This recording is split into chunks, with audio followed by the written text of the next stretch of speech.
Top of the morning, Dan and Amy.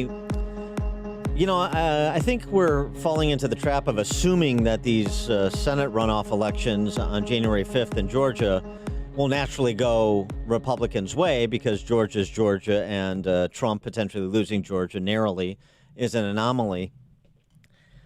I'm not so sure that we should be so cavalier, and with so much on the line, can you imagine if it's 50-50 or worse and Democrat Socialists control both the executive and the legislative branches of the federal government?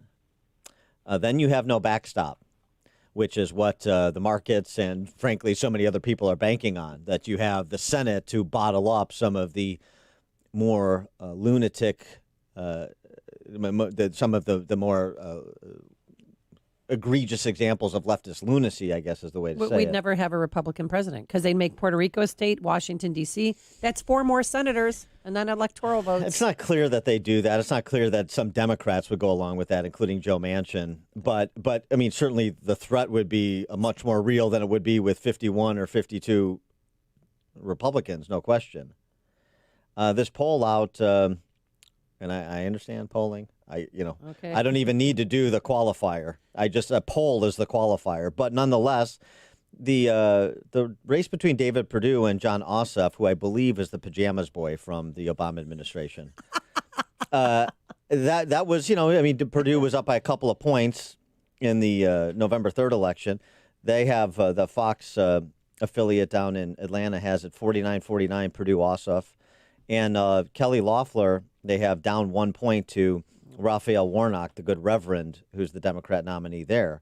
So, I mean, these are very much heated contests. And given what we've seen from the concessions that the Georgia Secretary of State made with respect to the administration of the election in Georgia, that arguably handed Georgia to Joe Biden if it holds up, and the resources that will be coming into Georgia from the rest of the nation to try to do a repeat of November 3rd on January 5th, I don't think we should take these races lightly. There's too much at stake to take them lightly.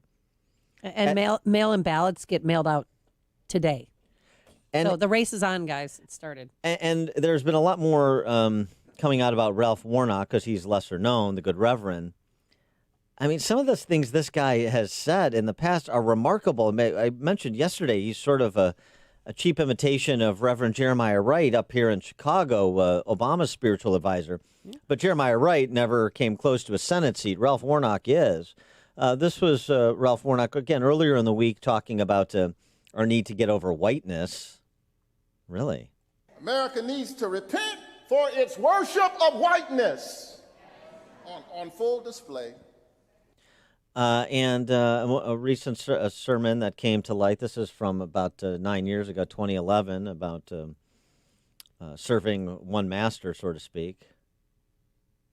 America, nobody can serve God and the military. You can't serve God and money. You cannot serve God and mammon at the same time. America, choose ye this day whom you will serve. Dear Lord. I mean, I'm going to be a little bit more charitable to that exhortation, but actually render unto Caesar's what is Caesar's and unto God what is God's, right, Reverend?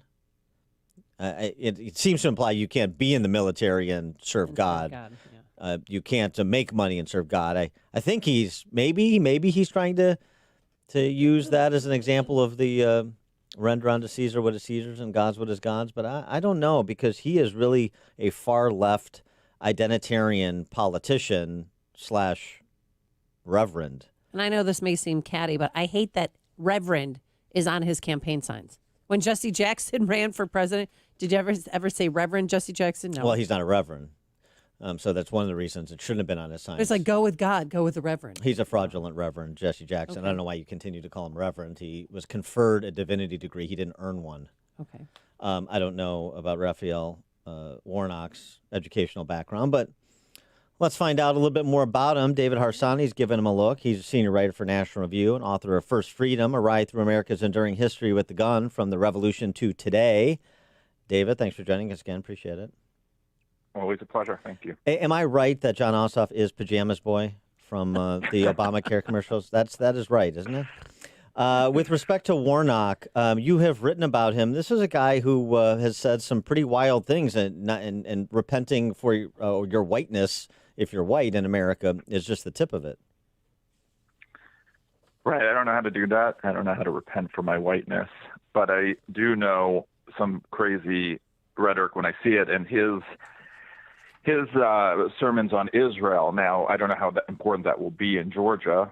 I think more important probably with evangelical Christians and the Jewish community there. But it is pretty wild. Basically, it's blood libel. I mean, he says Israelis go around shooting people for no reason whatsoever, and which obviously goes back a long time in kind of anti-Semitic speech. Now, I'm not saying he's an anti-Semite, maybe doesn't know what he's saying, but he should, I guess what I want to say.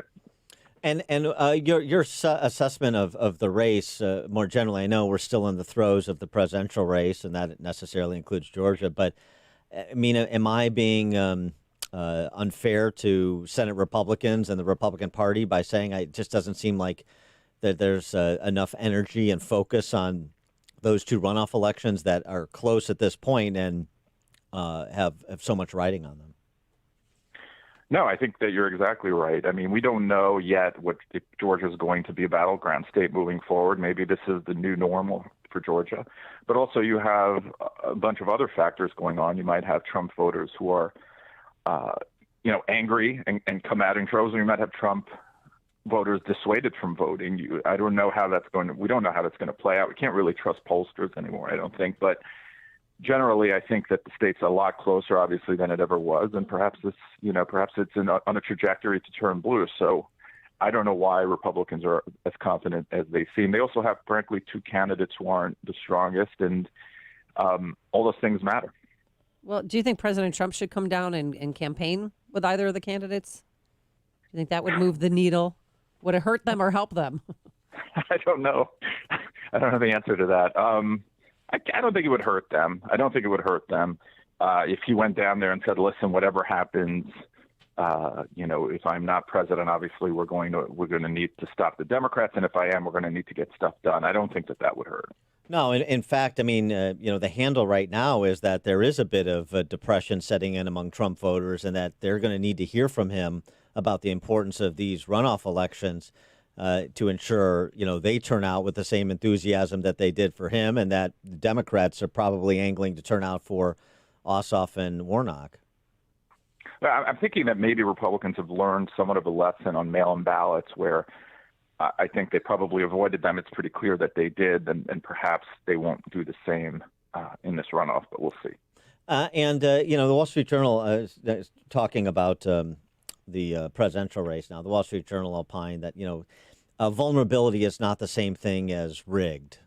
Concede the point when they're referencing, of course, Trump's pronouncements about Dominion voting systems, some of the machines, as well as perhaps Smartmatic software platform, the opportunity for manipulation. We've seen some curious things happen just in the last couple of days with memory cards that have been found in two different counties in Georgia that have moved the race a little bit closer. We have a bunch of statistical anomalies that all were down to the benefit of Joe Biden, particularly in 4 key metropolitan areas in swing states. That's one of the anomalies. And yet the Wall Street Journal is suggesting that, it's time for President Trump to prove up on some of these accusations. I think we all want proof, but there seems to be impatience even from the Journal editorial board with respect to how long it takes to pull together information in the form that it needs to be in to be compelling in a court of law. And I wonder if there should be more people essentially arguing, well, wait a second, we're a couple of weeks out. You still have a couple of weeks before we get into certifying the election. At some point, yes, Sidney Powell is making some big claims on cable news, and Donald Trump is making some big claims on Twitter based on the claims that Sidney Powell is making. But they're on the clock to prove up. So why don't you just chill and let them pursue their legal rights and prove up or not?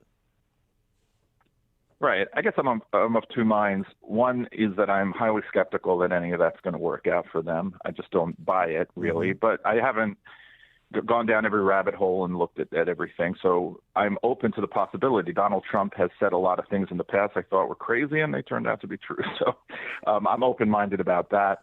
On the other hand, I'm also not one of these people who thinks that there is some constitutional need for me to call, Biden president-elect or for a concession right away. If they have they're going through the legal channels to make their case to contest certain, elections, and that's their right to do. And there's no reason for us to rush. In January, we'll have a new president, and that'll be that.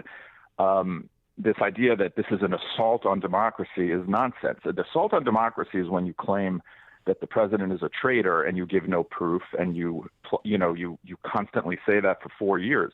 He's going through legal channels. I mean, he's making a case. He's going to make it legally. Now, if it doesn't turn out, then he should leave. If it does, then we have to deal with it. It's that simple. I think. He should give a concession speech, correct, or not? Well, yeah. I mean, he could. He doesn't seem like the type, but I mean, well, do you think he should, there's though? no. At least say goodbye to his supporters, or thank you for your support, and maybe we'll see you again in 2024. Because I hate to tell CNN this, but President Trump is not going away. He's not going to all of a sudden one day wake up after the inauguration and stop tweeting. I don't even know if he'll show up for the inauguration, but he's not going away anytime soon. Yeah, I wish he would give a concession speech, and I think the transfer of power in that sort of way is a good thing for America and for people to believe in the legitimacy of elections, et cetera. I just don't know that he's the type to do that, and maybe he will be.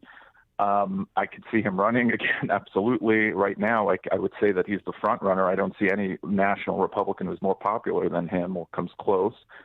So I could see that, and I could actually see him winning, in fact. But 4 years is a long time, so we'll see. Yeah, just in terms of undermining democracy and so forth, because the vanguard of our representative republic. This is the same vanguard that was carrying on about foreign interference in our election right up until election day, and the perceived outcome from their perspective. And now foreign interference in elections is part of a bygone era. That is a concern that is in the distance. That's something for historians to talk about now, David. It's not a concern for us going forward. I mean, Biden's on the phone with foreign leaders all over the place. Yeah. I mean, it's just in the news. It's not even, no one even has a problem with it. We learned that they were meeting with Palestinian representatives and Iranian representatives over the past few years. It's just insane. These double standards. Right. Is it? I mean, according to the General Flynn standard, wouldn't that be a potential violation of the Logan Act, the Never Enforced Logan Act? Yeah. Here's another thing that makes me laugh. I mean, I was told for years that a few Facebook ads turned the entire election, and somehow I don't even understand how that was supposed to work. But anyway, now I'm told that it's impossible for poll workers to do anything to affect an election, but yet Facebook ads overturned an entire election, and we spoke about it for 4 years. Right. Right. It's just insane, the double standard. That's great. Yeah, right. The people actually that have access to the machines counting the votes, they are powerless. But Facebook button ads on the Facebook. Argument they made. Yeah. Yeah. I know. It's laughable. If, our free society wasn't at stake, it would be, I guess, more funny. I mean, CNN is sitting there, and I rarely watch it, but they're talking about assaults on democracy and how we maybe will make it through. And we spent 4 years saying that the president was a seditious, a Manchurian candidate for Russia. Never provided really any proof that was true, other than some incidental contact with the Russians before the election, which Biden is not incidentally doing, but seeking out. It is just, it's crazy. I don't even know how we move forward with a media like this. Well, I know that's a different call, but I have to correct you on stopping the clock at 4 years, because Jim Clyburn, Biden's political savior, 5 days after the election, was still making the assertion that Trump's concession is lack of a concession is a problem because he's still taking his orders from Putin. I mean, he literally said that on Jake Tapper's show. And you have Obama saying some kind of similar stuff about Putin. Meanwhile, he had granted Putin so much more leeway than Trump had in any kind of real policy way. Having him back on the scene, it's a good reminder. It sharpens the picture up, of why Trump became president and why his presidency wasn't as as bad as a lot of people think, my perspective at least. Indeed. David Harsanyi, senior writer for National Review, author of First Freedom, A Ride Through America's Enduring History with the Gun, From the Revolution to Today. David, thanks for joining us. Anytime. Thank you. And he joined us on our turnkey.pro answer line. Listen to Dan and Amy on your smartphone. Download the AM 560 mobile app today at 560theanswer.com/mobile. The holidays are right around the corner, and it's time to be home for the holidays. Why not purchase a new lift chair recliner from Mars Medical for you or your loved one to rest in after your big turkey dinner? Mars Medical in New Lenox has 8 models currently in stock to choose from, starting at $599. Now through December 31st, Mars Medical is giving away a free Hurricane for every new lift chair purchase. That's a $39.95 value. Mars Medical also has monthly rentals for lift chairs available if needed for your holiday visitors. Financing available on any purchases over $200 at Mars Medical through Care Credit. Remember, lift chairs make great Christmas